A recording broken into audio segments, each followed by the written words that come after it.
Hello, everyone, and welcome to Whiskey Uncorked. My name is Brian, and today we are at the penultimate review of our 18-year-old single malt Scotch category, and we're going to be talking about another crowd favorite this week in the Ledaig 18-year-old.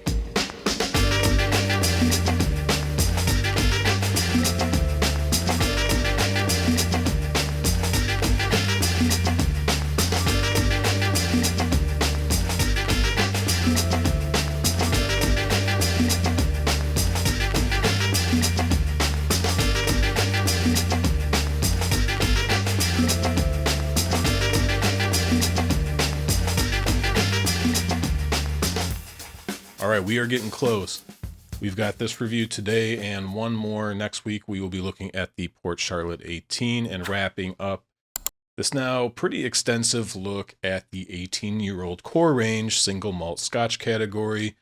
And I've learned a lot. I have quite a bit to say, and I'll be saving most of that for a roundup episode, kind of a retrospective, so to speak, that will be recorded in podcast style and posted to our podcast networks on Spotify, Amazon Music, Amazon, all that good stuff. So throughout this series, I have been able to taste a heck of a lot of good whiskeys, obviously. Lately, been drinking a lot of heavily peated whiskey, and that's not going to be stopping anytime soon. Definitely been an education on all sides, broke down a lot of biases from myself, filled in a lot of gaps, at least in some general experiences. Still have got a lot to go, but yeah, this has been a lot of fun. So there's a few hours of content already on this 18-year-old series. Probably not a ton to say about this bottle, particularly being that we have basically discussed Ledaig, Bunnahabhain, and Deanston, all CVH spirits distilleries, and there's a lot of similarities there in terms of philosophy, pricing, etc., etc. Being that this is the second Ledaig video, I won't get too much into Tobermory and their peated line, although that is what Ledaig is. It is a 46.3% bottling, as are all of the CVH distilleries core range products, at least the 10s, the 18s, and the 12-year-olds. But this is also non-chill filtered and natural color. Price-wise, again, this is another bottle that is not particularly available in the United States to my knowledge. I had to order this from overseas and just got it home today. It was sitting in Wisconsin for a few months back from Christmas, but managed to get it home recently.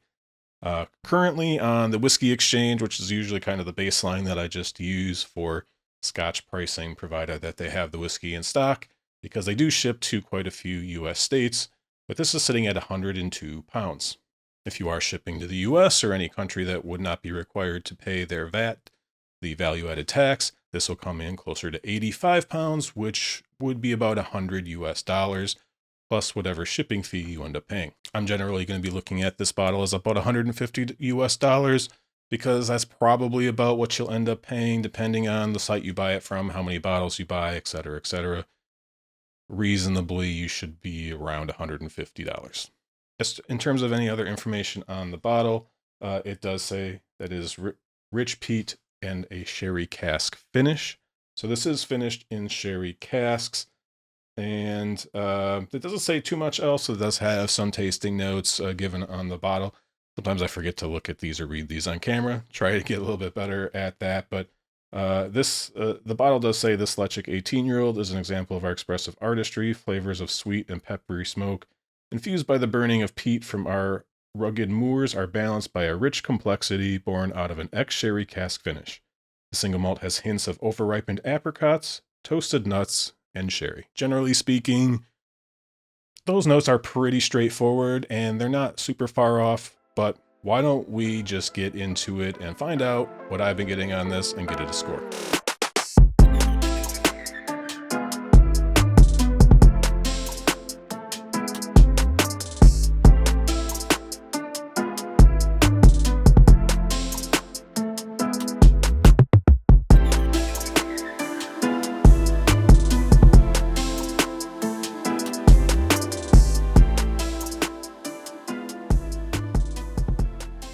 All right, so I'll say right off the bat, I have been enjoying this whiskey quite a bit. This is my first bottle of Ledaig 18. As well, actually, I was going to talk about a little more about this in my retrospective, but all of these 18-year-old bottles, they're all my first time actually experiencing them, because I didn't spend a lot of time exploring that core range category. I'll talk about that much more in detail in that dedicated episode. But this is my first time, so I am about quarter of the way through the bottle now. I've been sipping on this one for a couple weeks, and I can say that I've been enjoying this one quite a bit. With that, let's see what I'm getting on the nose today. Overall, it's a very fragrant nose, but it isn't punchy at all. It's very put together. It's very 18-year-old age stated quality. It's exactly what you'd expect. The peat is there. It's present.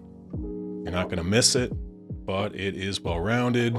It's integrated well, and it generally kind of sits on that kind of ashy, almost like a cigar, a spent cigar, or a cigar that's kind of gone out, that sort of ashy, smoky quality. Alongside that, you're getting a good dose of molasses, freshly ground coffee, some leather. Thinking of cigars, there might be a touch of like Spanish cedar in here, so like a cigar box or a humidor.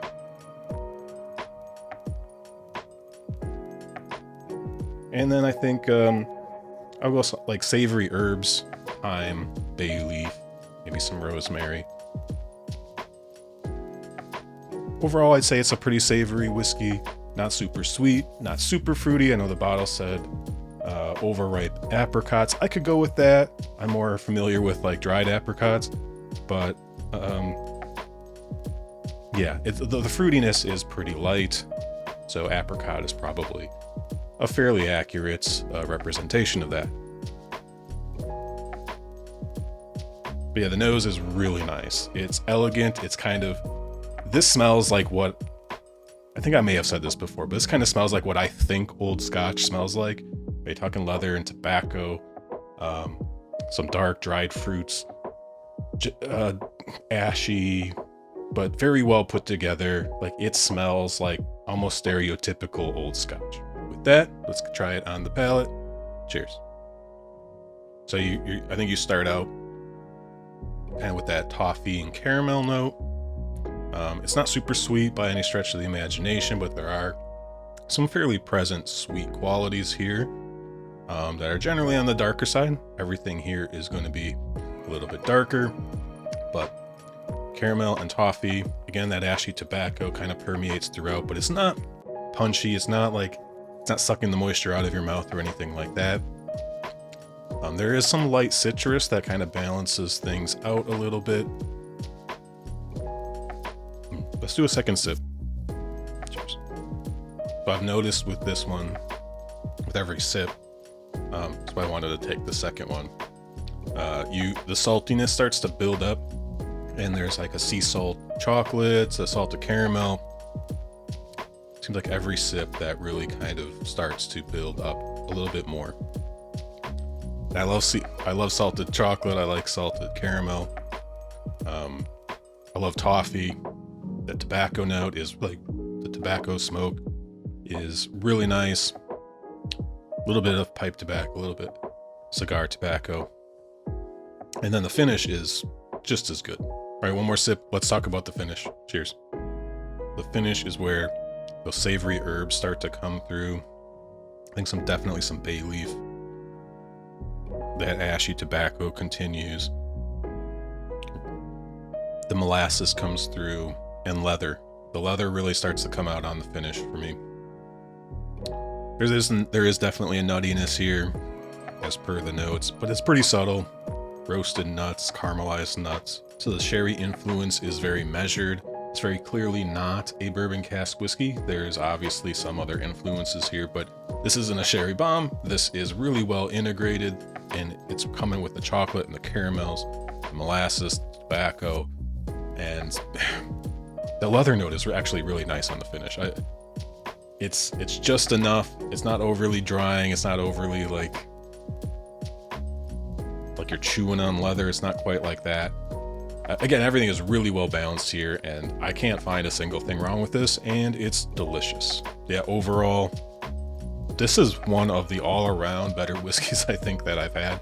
I think I've said that maybe the last few weeks, although the long row was a little bit of an outlier. But, I mean, bravo to CVH Spirits, bravo to Tobermory Distillery alongside the Bunnahabhain and Deanston distilleries. This is a stable of distilleries that knows how to make whiskey, and we have to thank CVH for allowing them to put out fantastic whiskey all around. Kind of wrap that kind of conversation up. They also have a very diverse set of whiskey, and distilleries and whiskey coming out of those distilleries, so there's something for everyone. Deanston, kind of bourbon cast forward, and then they do some barrel experiments with tequila cast, virgin oak, obviously as part of their core range, the virgin oak is. Bunnahabhain being the unpeated, more sherry forward whiskey, but they do have peated versions as well. And then Tobermory doing their unpeated version of Tobermory, which is probably the one core range that we haven't reviewed on this channel yet from the three distilleries, but their Ledaig being their heavily peated. So there's a little bit of something for everyone coming out of these three distilleries, and all of them have been received extremely well by the online Scotch whiskey community. Score-wise, this has been a bit of a pet favorite of mine. I've really been enjoying this. And I'm still pretty early on in the bottle, but every time I pour it, it just feels like I get to know it a little bit better. And it has everything you want from a peated, older age-stated whiskey. It's got it all. There's literally, I don't think anything else I could ask for from this.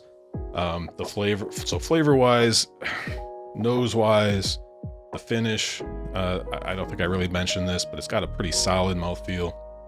Not super viscous, but it does coat your mouth really well. It allows you to kind of keep tasting it. The finish has a good length to it as well. So for me, this has really been hitting the spot, especially after drinking quite a bit of heavily peated whiskey lately. So again, looking at a score, I was kind of between an 8 and a 9. I was looking for the hook, the thing that puts it over the line for a 9. And I don't know if it actually did that, but the fact that this is like exactly what I want from a peated whiskey that's 18 years old or older, yeah, I'm gonna give this a 9 out of 10. I really love this. This was a wow for me.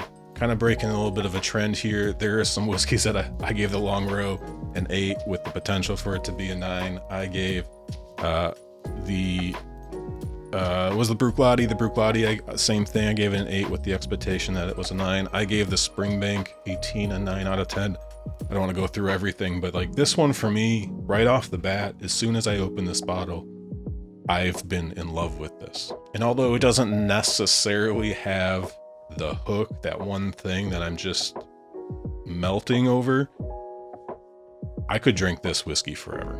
So maybe I'm smitten, maybe I'm overreacting a little bit, but every single time I tried to talk myself out of giving this a 9, I couldn't think of a reason. So I was happy to give this a 9, especially after drinking so many peated whiskeys and almost feeling like a little bit kind of peated out, a little bit like, oh man, especially I've got a Loch Lomond that I just got that's the opposite of these whiskeys from the first pour. Again, I have absolutely loved it. It was like, it felt like the light in the darkness after drinking so many super heavily peated, you have sherry influenced whiskeys, but this one still I have not gotten sick of. This is really good, and I'm going to give it a 9 out of 10. I don't care what anyone else says. I've fallen in love with this bottle, at least. Just for reference, I did buy this. I purchased this at the end of last year, so probably sometime in December. If you're looking for kind of batch or purchase time, I'm not sure if you can tell what the batch is from the code on the back or not, but generally speaking, I think CVH tends to be pretty consistent throughout their brands, but I don't know if I have too much else to say. I kind of just want to log off the camera and finish drinking this glass of whiskey, but I figured maybe I would wrap this episode up by just kind of giving a little, if you've stuck around this long, maybe just talking a little bit about what's coming up. So keep an eye out. I will probably be releasing a bit of a throwaway video at some point, just kind of talking about what's next after we kind of wrap this 18-year-old series up. Most likely what that's going to look like is we'll be going down to like one review a week. I can't sustain 2 reviews a week forever. Obviously that's like 8 or 9 bottles a month, and that's just, I can't do that. So it'll probably be down to like 1 review a week, but I would like to supplement that with most weeks another video. I have a lot of ideas. I'll talk about it more in that video, so keep an eye out for that. I want your feedback. I want to, let's see what works for the channel. I want to practice kind of doing some other styles of videos at least, or talking in a different way. I feel like I've gotten an okay rhythm with these reviews.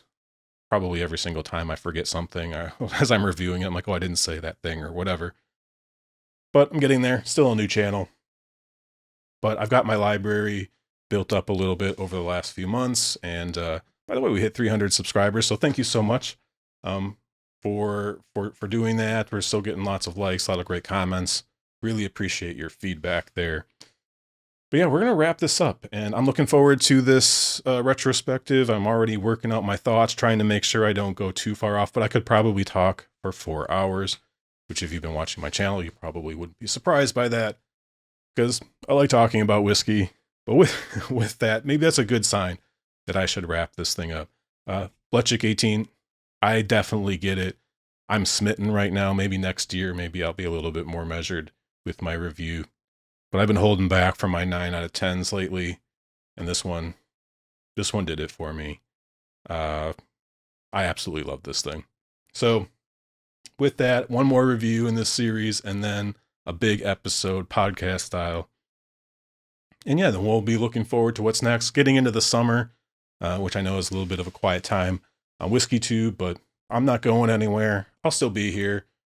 Maybe not as often, but still pretty frequently, building up to a whiskey season starting back in September-ish. But until next week, everyone, I look forward to continuing to making these reviews and having conversations with you all in the comment section. Which reminds me, please like, comment, and subscribe. I greatly appreciate it. It really helps out new channels. Provide your feedback, even if you disagree with me. Until next week, cheers.